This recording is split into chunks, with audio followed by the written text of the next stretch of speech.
Muy bien, ahora vamos a ver, eh, si se acuerdan la vez pasada con los mismos datos, teníamos 6 sitios de muestreo, uno cerca de un puerto, H6, H2, H7, y otros más cerca del mar, H4, H3 y H5, y hicimos ya un análisis clúster y un NMDS, y ahora vamos a usar el análisis de componentes principales. Entonces tengo aquí ya mi base de datos, que son especies por sitios. Cada sitio tiene 4 réplicas. Eh, Aquí los marqué con colores distintos. Les puse cafecitos los que están cerca de el puerto y azules los que están más alejados de él. Y cada sitio tiene un simbolito diferente, ¿no? Entonces, acuérdense, vamos a hacer el PCA. Acuérdense, ustedes me tienen que, después de esto, me tienen que escribir tienen que hacer el análisis. Ya tienen los datos. Tienen que hacer el análisis y reportarlo. Y reportarlo eh, con las palabras correctas, sin inventarme cosas, mencionando todo lo importante que yo voy a mencionar en el video, ¿no? Entonces, vamos a hacer PCA. Ya tenemos entonces descrita la matriz. Acuérdense, acá tenemos especies. Algunos no están a nivel de género y algunos a nivel de familia. Y es fauna bentónica, de la que vive sobre la arena y de la que vive dentro de la arena, ¿no? Y acá están los sitios, ya saben, unos cerca del puerto y otros más alejados. Y la pregunta que tenemos es si hay diferencias entre estos sitios en función de la comunidad bentónica, ¿no? Entonces nos vamos a multivariado, nos vamos a ordenación, y el primero es el que queremos, análisis de componentes principales, principal component analysis, ¿no? Le damos clic, nos abre esta ventanita y ya hizo el análisis, y lo hizo con la matriz de varianza-covarianza. Como tenemos aquí, estos son un número de individuos, ya sea por especie o género o familia, todos están en las mismas unidades, digamos, podemos quedarnos con la matriz de varianza-covarianza. Si tuviéramos variables en función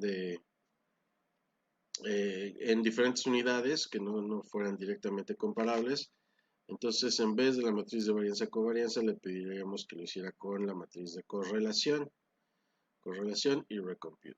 Pero aquí está bien la matriz de varianza-covarianza. Esto no le haga mucho caso. Vamos a ver, tenemos aquí eigenvalores, perdón, los eigenvalores y el porcentaje de varianza que explica cada uno. Entonces vemos aquí tenemos 23, calculó 23 eigenvalores. El primero explica el 88.8% de la varianza, el segundo explica el 8.2%, entre los dos pues como el 96% de la varianza, entre los dos primeros componentes principales, ¿no? Ya van viendo cómo el porcentaje de varianza explicado con los demás componentes va descendiendo. Estos de acá ya prácticamente no explican nada de la varianza, muy poquitito, ¿no? Y entonces lo que hizo con componentes principales es, yo tenía acá, son, si las contamos, son 64 especies, o bueno, entre especies, familias y géneros, que son son como 64 variables por los sitios, ¿no? Entonces lo que hizo el análisis de componentes fue reducir nube multidimensional, 64 dimensional, en 2 dimensiones. Tenemos ya nada más 2 variables que son las que vamos a analizar, ¿no? El componente principal 1 y el 2. Entonces aquí están explicando muchísimo la varianza total de esa nube n-dimensional. Entonces, con que me quede con dos componentes principales es más que suficiente. Si vemos aquí el script plot, este les ayuda un poquito a decidir eso, ¿no? O sea, vemos el primer componente es 88, el segundo es 8.8 y así, ¿no? Entonces aquí vemos pues que entre el primero y el segundo hay una caída muy fuerte y luego ya es prácticamente ya se aplana la curva. Aquí vemos con estos dos componentes principales más que suficiente, ¿no?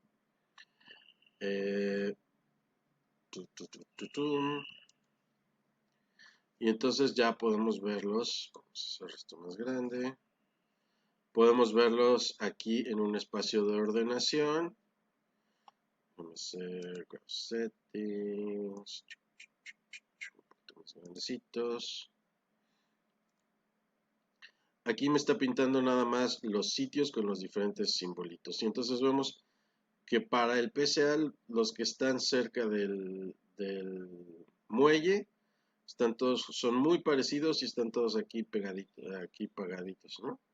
Mientras que los que están más hacia mar abierto, aquí hay el de los más y el de los triangulitos que se parecen un poco más entre ellos, y el de los diamantes que está de este lado disperso por acá, ¿no? Entonces vemos que hay mucha mayor dispersión entre las muestras en los que están hacia mar abierto que en los que están cerca del muelle, y son claramente diferentes, ¿no? Estos están de este lado de la ordenación y estos están de este otro lado de la ordenación. Acá estos dos sitios se parecen, el más y el triángulo. Déjame ver quiénes son. Este es H4 y H4 y H3, y H5 es más diferente de ellos y está de este lado acá de la ordenación. Entonces ven que aquí estamos viendo el componente principal 1 contra el 2. Y vamos a decirle que nos pinte, aquí nomás estoy viendo los sitios, vamos a decirle que nos haga el biplot. Y con el biplot nos pone la contribución de las variables, es decir, de las especies, ¿no? Son 64 variables distintas, entonces pues hay muchísimos nombrecitos y se sobreponen, ¿no? En esta base de datos dejaron las especies escritas completas, las familias y eso también. No es muy buena idea, la idea sería utilizar códigos que sean lo más pequeñitos posibles, ¿no? Entonces yo casi siempre uso el nombre de la especie en mayúscula y los tres nombres del género, las tres primeras letras del género en minúscula, y ese es mi código para una especie, ¿no? Perdón. Entonces ustedes pueden pensar en códigos para que estos nombres no sean tan largos y se vean un poquito mejor, pero cuando son muchas pues no hay mucho que hacer. Lo que sí vemos es que hay las líneas apuntan hacia donde hay mayor de esas especies, ¿no? Entonces vemos que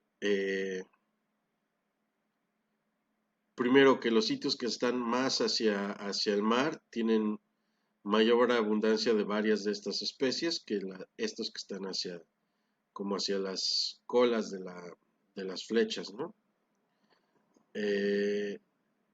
O sea, hay menor número de especies en los sitios más cercanos al muelle. Y acá vemos que estos dos sitios tienen pues mayor abundancia de esta especie de acá, mientras que estos que están por acá, de esta familia y de esta especie, bueno, este género, de esta especie, ¿no? El largo de las flechas indica cuáles son las especies que más contribuyen, o sea, mientras más largo quiere decir que mayor es su influencia, ¿no?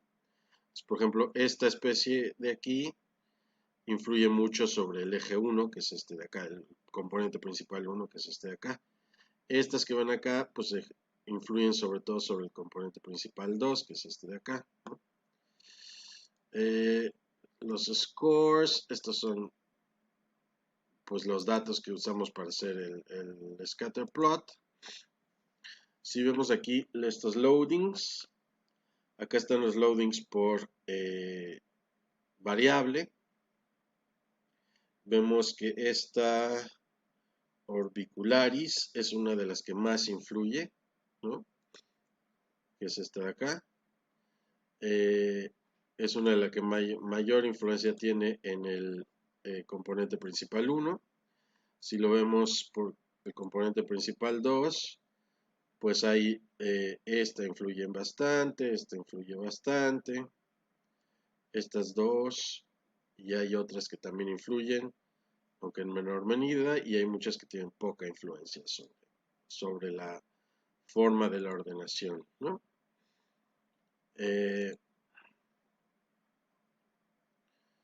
Entonces esto es un poquito lo que tendrían que, esto que les acabo de platicar, lo que tendrían que plasmar en su reporte. Acuérdense, es muy importante decirme, bueno, escribir cómo es mi matriz de datos, ¿no? Luego decirme qué matriz utilizaron para el PCA, si la de varianza covarianza o la de correlación y por qué, ¿no? Luego me dicen los primeros dos componentes principales, qué porcentaje de varianza explican. Luego me enseñan el biplot y aquí en el biplot me dicen, pues los sitios de tal lado están hacia bla, bla, bla, bla, lo que ya expliqué, las especies, pues las que más contribución tienen son esta y esta, ¿no? Estas sobre el eje 1, estas dos sobre el eje 2 del PCA y pues sobre todo en estos sitios vamos a encontrar más de estas especies que apuntan hacia acá y en estos de estas especies que apuntan hacia acá y los de acá pues se ve que tienen menor abundancia de especies en general, ¿no? Muy bien, es relativamente sencillo, pero eso es lo que tengo que reportar. Cambio y fuera.